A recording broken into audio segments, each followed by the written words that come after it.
സ്നേഹം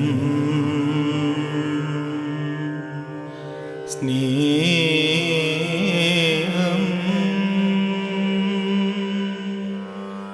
സ്നേഹം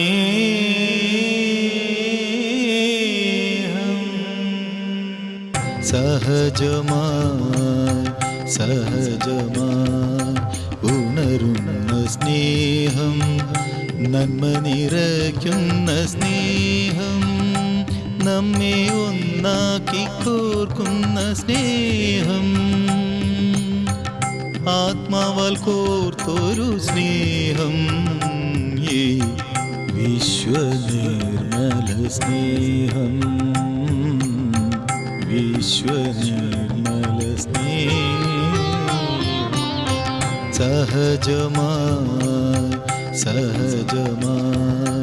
ഉണരുന്ന സ്നേഹം, നന്മ നിറയ്ക്കുന്ന സ്നേഹം, നമ്മെ ഒന്നാക്കി കോർക്കുന്ന സ്നേഹം, ആത്മാവാൽ കോർത്തൊരു സ്നേഹം, ഈ വിശ്വനിർമ്മല സ്നേഹം, വിശ്വനിർമ്മല സ്നേഹം, വിശ്വനിർമ്മല സ്നേഹം.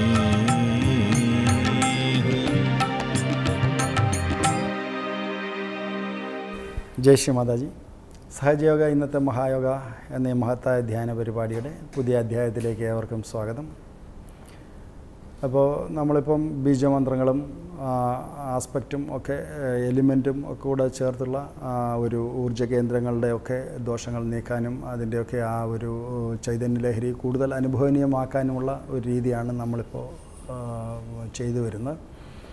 അപ്പോൾ ഇതുവരെ നമ്മൾ മൂലാധാരം, സ്വാധിഷ്ഠാനം, നാഭി, അനാഹതം വരെയുള്ള ചക്രാസിൻ്റെ ബീജമന്ത്രങ്ങളും അതിൻ്റെ എലിമെൻസും ഒക്കെ എങ്ങനെ നമ്മളുടെ ഊർജ്ജ കേന്ദ്രങ്ങളുടെ ശക്തി വർദ്ധിപ്പിക്കുന്നതിന് വേണ്ടി ഉപയോഗിക്കാം എന്ന് നമ്മൾ കഴിഞ്ഞ അധ്യായങ്ങളിലൊക്കെ പ്രതിപാദിക്കുകയുണ്ടായി.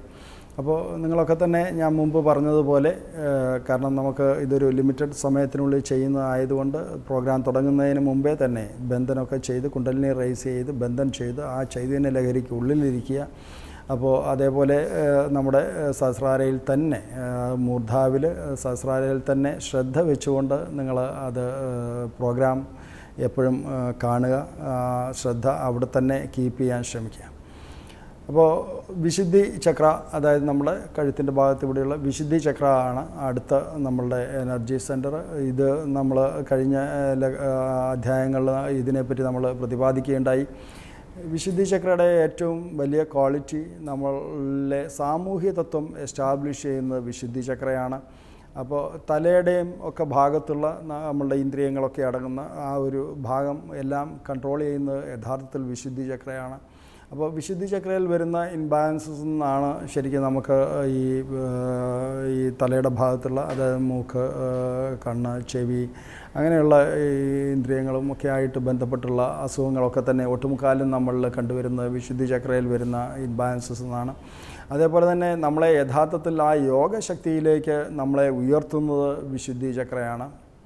അപ്പോൾ ആ നമ്മളുടെ ആ പരിണാമത്തിൻ്റെ ഭാഗമായിട്ട്, ആ എവല്യൂഷണറി പ്രോസസ്സിൻ്റെ ഭാഗമായിട്ട് അമീബ സ്റ്റേറ്റിൽ നിന്നും നമ്മളെ ആ ഒരു മനുഷ്യനിലേക്കുള്ള നമ്മുടെ ആ പരിണാമത്തിൻ്റെ ഭാഗമായിട്ട് വിശുദ്ധി ചക്ര നമ്മളിലേക്ക് കഴുത്ത് നമുക്ക് നീട്ടിത്തന്നപ്പോഴാണ് മനുഷ്യൻ്റെ എല്ലാ ക്വാളിറ്റീസും നമ്മളിൽ ഇത് ചെയ്യുന്നതും അതിലൂടെ നമുക്ക് യഥാർത്ഥത്തിൽ യോഗ പ്രാപിക്കുവാനുള്ള ആ ഒരു ശക്തിയിലേക്ക് നമ്മളിൽ പരിണാമം സംഭവിക്കുകയും ചെയ്തത് വിശുദ്ധി ചക്രയിലൂടെയാണ്. അപ്പോൾ വിശുദ്ധി ചക്രയുടെ യഥാർത്ഥത്തിലുള്ള ദേവതാ സങ്കല്പം എന്ന് പറയുന്നത് സാക്ഷാൽ ഭഗവാൻ ശ്രീകൃഷ്ണനാണ് വിശുദ്ധിയിൽ കുടികൊള്ളുന്നത്. അപ്പോൾ ആ വിശുദ്ധി ചക്ര നമ്മൾ എൻലൈറ്റൻ ആവുന്നതോടുകൂടി ആ തത്തുല്യമായ ഒരുപാട് ക്വാളിറ്റീസ് നമ്മളിൽ ഉണ്ടാകുന്നുണ്ട്. കാരണം ഒന്ന്, നമ്മൾ മുമ്പ് ഞാൻ പറഞ്ഞതുപോലെ ആ ഒരു വ്യക്തി എന്നുള്ളതിൽ നിന്നും ഒരു സമൂഹത്തിൻ്റെ ഭാഗമായിട്ടുള്ള ആ ഒരു സാമൂഹ്യ തത്വത്തിലേക്ക് നമ്മളെ ഉയർത്തപ്പെടുന്നത് നമ്മുടെ വിശുദ്ധി ചക്ര എസ്റ്റാബ്ലിഷ് ആകുമ്പോഴാണ്. അതുപോലെ തന്നെ വിശുദ്ധി ചക്ര എസ്റ്റാബ്ലിഷ് ആകുമ്പോൾ നമ്മൾ സമൂഹത്തിലുള്ള എല്ലാ കാര്യങ്ങളിലും നമ്മൾ ഇൻവോൾവ് ആയിരിക്കും.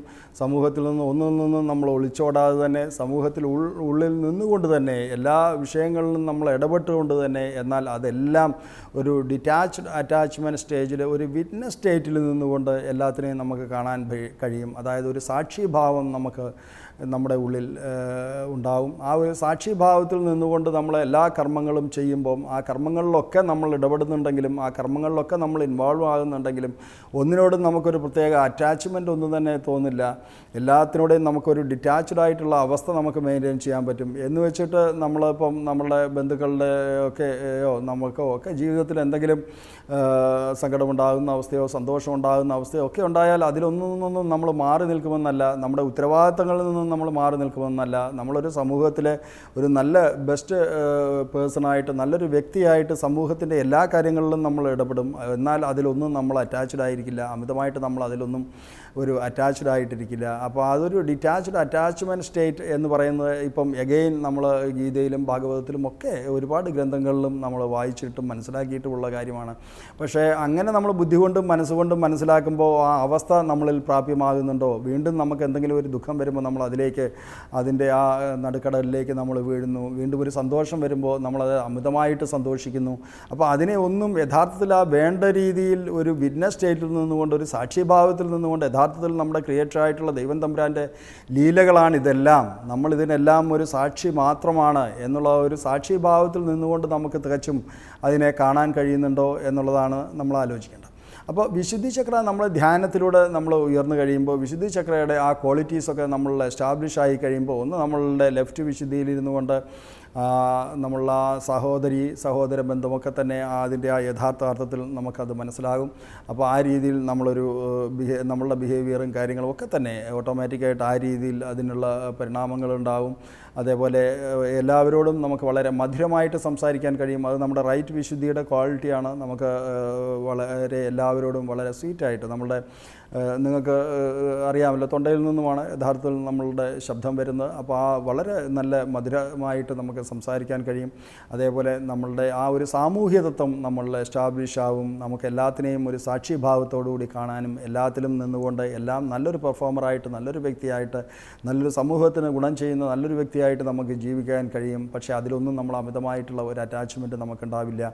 അപ്പോൾ ആ ഒരു ക്വാളിറ്റീസൊക്കെ തന്നെ നമ്മുടെ ഈ വിശുദ്ധി ചക്ര എൻലൈറ്റൻ ആവുന്നതിലൂടെ മാത്രമേ അത് സാധ്യമാകുള്ളൂ. അല്ലാതെ നമ്മളൊരു കണ്ടീഷൻഡായിട്ട് മനസ്സുകൊണ്ടോ ബുദ്ധി കൊണ്ടോ നമ്മൾ അങ്ങനെ ബിഹേവ് ചെയ്യാം എന്ന് ശ്രമിച്ചു കഴിഞ്ഞാൽ നമുക്ക് എത്ര അങ്ങനെ ആവാൻ കഴിയും? ഒരിക്കലും നമുക്കത് സാധ്യമാകുന്ന കാര്യമല്ല. ഒരുപക്ഷെ നമുക്ക് 10 മിനിറ്റോ അല്ലെങ്കിൽ ഒരു ദിവസമോ നമുക്കത് നമ്മളെ സ്വയം നിയന്ത്രിക്കാനും അങ്ങനെയൊക്കെ നമുക്ക് ഒന്ന് ശ്രമിക്കാനും കഴിയുമായിരിക്കാം. പക്ഷേ യഥാർത്ഥത്തിൽ ഈ ക്വാളിറ്റീസ് നമ്മളിൽ എൻലൈറ്റൻ ആവുമ്പോൾ മാത്രമേ നമ്മൾക്ക് യഥാർത്ഥത്തിൽ ആ രീതിയിൽ നമ്മളായിത്തീരുന്നുള്ളൂ. അപ്പോൾ ആ പരിണാമം നമ്മുടെ ഉള്ളിൽ നിന്ന് സംഭവിക്കേണ്ടിയിരിക്കുന്നു. അപ്പോൾ വിശുദ്ധി ചക്രയിൽ നമുക്ക് 16 ദളങ്ങളാണ് വിശുദ്ധി ചക്രയ്ക്കുള്ളത്. യഥാർത്ഥത്തിൽ നമ്മൾ കുഞ്ഞുനാളിൽ നമ്മളുടെ അധ്യാപകരൊക്കെ തന്നെ ഉറക്കെ ജപിച്ച് പഠിക്കണം എന്ന് പറയാറുള്ള, ജപിച്ച് മനസ്സിലാക്കണം എന്ന് പറയാറുള്ള, ഉറക്കെ വായിക്കണം എന്ന് പറഞ്ഞിട്ട് നമ്മൾ വായിച്ച് പഠിക്കാറുള്ള തുടങ്ങുന്ന ആ ഒരു സ്വരാക്ഷരങ്ങളൊക്കെ തന്നെ നമ്മുടെ വിശുദ്ധി ചക്രയുടെ 16 ദളങ്ങളുടെ സത്യത്തിൽ ബീജാക്ഷരങ്ങളാണ്. അത് അറിഞ്ഞോ അറിയാതെയോ, അതുകൊണ്ട് അതിൻ്റെ യഥാർത്ഥത്തിലുള്ള കാരണങ്ങളൊക്കെ അറിഞ്ഞാണോ എന്ന് എനിക്കറിയില്ല. നമ്മുടെ അധ്യാപകരൊക്കെ തന്നെ ഇപ്പോഴും നമ്മളെയൊക്കെ നിർബന്ധിച്ച് സ്വരാക്ഷരങ്ങളൊക്കെ തന്നെ ഉറക്കെ നമ്മൾ വായിച്ചു പഠിക്കണം എന്ന് പറയുന്നതിൻ്റെ പ്രധാന ഉദ്ദേശം നമ്മുടെ ആ തൊണ്ടയിലുള്ള ആ 16 ദളങ്ങളും ശക്തി പ്രാപിക്കാൻ വേണ്ടിയിട്ടാണ്. അപ്പോൾ അതൊക്കെ തന്നെ നല്ല കാര്യങ്ങളാണ്. അപ്പോൾ നമുക്ക് വിശുദ്ധി ചക്രയിൽ ഉപയോഗിക്കാവുന്നത് വിശുദ്ധി ചക്രയുടെ ബീജാക്ഷരമായിട്ടുള്ള ഹം എന്നുള്ള ബീജാക്ഷരവും അതിൻ്റെ കൂടെ സാമൂഹ്യ തത്വവും ഉള്ള ആ ഒരു ഇതും ചേർത്തുകൊണ്ട് നമുക്ക് വിശുദ്ധി ചക്ര മെഡിറ്റേറ്റ് ചെയ്യാൻ പറ്റും. അപ്പോൾ അത് ഹം എന്ന് പറയുന്ന ആ ബീജാക്ഷരം 16 തവണ ജപിക്കുക. എന്നിട്ട് ഓം ജന എന്നുള്ള ബീജമന്ത്രം ഉപയോഗിക്കുക. എന്നിട്ട് നമ്മളിൽ സാമൂഹ്യ തത്വം എസ്റ്റാബ്ലിഷ് ചെയ്തു തരണമേ എന്ന് നമ്മുടെ ഉള്ളിൽ തന്നെയുള്ള ആദിശക്തിയുടെ റിഫ്ലക്ഷനായിട്ടുള്ള ആ കുണ്ടലിനി എനർജിയോട് നമ്മൾ റിക്വസ്റ്റ് ചെയ്യുക. അതിലൂടെ നമ്മുടെ ആ വിശുദ്ധി ചക്രയെ നമുക്ക് ശക്തി പ്രാപിക്കാനും വിശുദ്ധി ചക്രയിലുള്ള ആ ചൈതന്യ ലഹരി വെളിയിലേക്ക് നിങ്ങൾക്ക് അനുഭവനീയമാകുന്നതൊക്കെ കൂട്ടിക്കൊണ്ടുവരാനും അതിലുള്ള എന്തെങ്കിലും ദോഷങ്ങളും ന്യൂനതകളും ഒക്കെ ഉണ്ടെങ്കിൽ അതിനെ പരിഹരിക്കാനും ഒക്കെ നിങ്ങൾക്ക് അതിലൂടെ കഴിയും. അപ്പോൾ വിശുദ്ധി ചക്രയ്ക്ക് 16 ദളങ്ങളുള്ളതുകൊണ്ട് അവിടെ നിങ്ങൾക്ക് ജപിക്കാം. ഇങ്ങനെ ഹം ഹം ഹം ഹം ഹം ഹം ഹം ഹം ഹം ഹം ഹം ഹം ഹം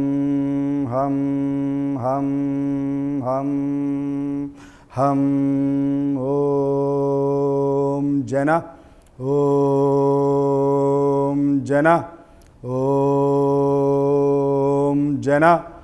അങ്ങനെ നിങ്ങൾ പ്രാക്ടീസ് ചെയ്യുമ്പോൾ യഥാർത്ഥത്തിൽ നിങ്ങളുടെ വിശുദ്ധി ചക്രയുടെ സ്ട്രെങ്ത് കൂടുന്നതും വിശുദ്ധി ചക്രയുമായിട്ട് കണക്റ്റഡ് ആയിട്ടുള്ള ആ ഒരു നമ്മുടെ അവയവങ്ങളുടെ ഒക്കെ ന്യൂനതകൾ പരിഹരിക്കപ്പെടുന്നതും ഇവൻ ഇന്നത്തെ കാലത്ത് കണ്ടുവരുന്ന ഒരുപാട് അസുഖങ്ങളൊക്കെ തന്നെ തൈറോയിഡ് അങ്ങനെയൊക്കെയുള്ള അസുഖങ്ങളിൽ നിന്നൊക്കെ തന്നെ നിങ്ങൾക്ക് മരുന്നുകളൊന്നും ഇല്ലാതെ അതിൽ നിന്നൊക്കെ നിങ്ങൾക്ക് വളരെയധികം മോചനം ഉണ്ടാകുന്നതും ഒക്കെ നിങ്ങൾക്ക് അനുഭവനീയമാകും. അതേപോലെ തന്നെ സാമൂഹ്യതത്വം നമ്മൾ എസ്റ്റാബ്ലിഷ് ചെയ്ത് തരണമേ എന്ന് നമ്മുടെ കുണ്ടലിനി എനർജിയോട് റിക്വസ്റ്റ് ചെയ്യുക. സാമൂഹ്യതത്വമാണ് വിശുദ്ധി ചക്രയുടെ ഏറ്റവും പ്രധാന ഒരു ക്വാളിറ്റി. അപ്പോൾ ആ ക്വാളിറ്റി നമ്മളിൽ തരണമേ എന്ന് പ്രാർത്ഥിക്കുക. നിങ്ങൾക്കൊക്കെ ഇത് വളരെയധികം ആദിശക്തിയുടെ കാരുണ്യം കൊണ്ട് വളരെയധികം അനുഭവനീയമാകട്ടെ. വീണ്ടും നാളെ കാണാം. ജയ് ശ്രീ മാതാജി.